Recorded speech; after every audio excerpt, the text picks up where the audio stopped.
In this video, I'm going to show you how to replace the front I/O assembly on a Dell Optiplex 7010 small form factor. To tell that you have a small form factor, you will look for a small laptop optical drive like this, along with 4 USB ports. If you have the ultra small form factor, it will be slightly smaller. It'll still have the laptop style optical drive, but only 2 USB ports. Also, the small form factor has a release latch like this for the cover. To release it, you lift up, pull up on the cover at an angle, then pull it towards you. From there, you're going to need to remove the front cover by lifting up on these tabs one at a time and then slowly pulling the front off at an angle like that. You'll need to disconnect your optical drive and hard drives. And then this locking latch, you'll slide it away from the front so you see the unlock symbol in the big hole. This will lift up at an angle like so. Lift it up out of there. And from there, you have somewhat of an access to your front I/O.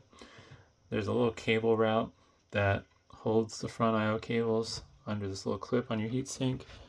Sometimes people don't put it back, but if it's there, you have to basically pull the cable towards or away from that little clip and then lift it up. You have 2 connectors you need to release. One is the USB 3.0 front port. It's a locking connector, so there's a little locking tab you need to push down. You lift up on it. There's a locking tab. The other one is just a bunch of pins. Now this one can be tricky because it's buried behind the SATA cables. You can remove the SATA cables to do this if you want to. You probably should so you don't break them. But if you're really careful, just kind of reach down in there and lift up on it. It's going to be really tough because it locks into place. There's little locking clips basically there. Once you remove that, you want to try to get it free from the other stuff. Same deal, it might not be a bad idea to remove the memory to make your life easier. I don't because I'm lazy and I'm used to doing this. There's one screw you need to remove.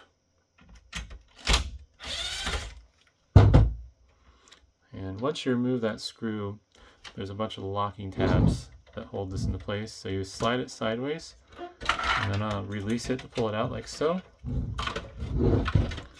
This is your front I/O assembly. And I do have these for sale on my eBay store if you want some. To reinstall it though, you put the cables through the hole, kind of feed them through, and be mindful of these little locking tabs. They line up with the holes. You notice how the holes start big and then get smaller. So, feed through like that, push it in the big part of the hole, slide it sideways. Once you get that into place, you put your screw back in, like so. And you'll need to route that around the memory slots. And I wouldn't put it in that spot right away if you plan on doing that. But now the tricky part here is getting this front panel connector back into there. It's deep inside. So that's another good reason why you might want to remove the SATA cables.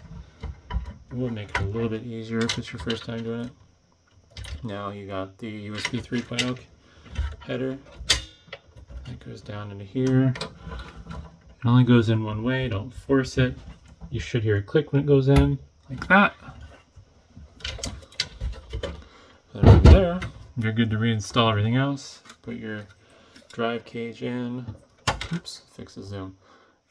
Drive cage in, this goes in an angle like so. Tilts down and then locks into place. Obviously, you'll want to reconnect your drives. If you did unplug the SATA cables, make sure that they went back in the same ports that they were originally in. That's only because in BIOS, those ports have to be enabled for it to recognize the drives.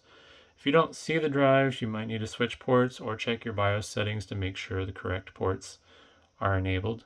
When in doubt, enable them all, figure out which drives are connected, and then the one that doesn't see drives, disable it. Otherwise your PC is going to give you a warning every time you turn on that a drive is missing.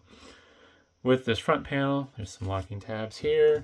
So you go in those holes, you start at an angle, rotate it towards the front of the case, If it slips out of the holes, you might need to realign it, and then just push it until those clips all line up. And then from there, latch that in like so, push it down, and you're good to go.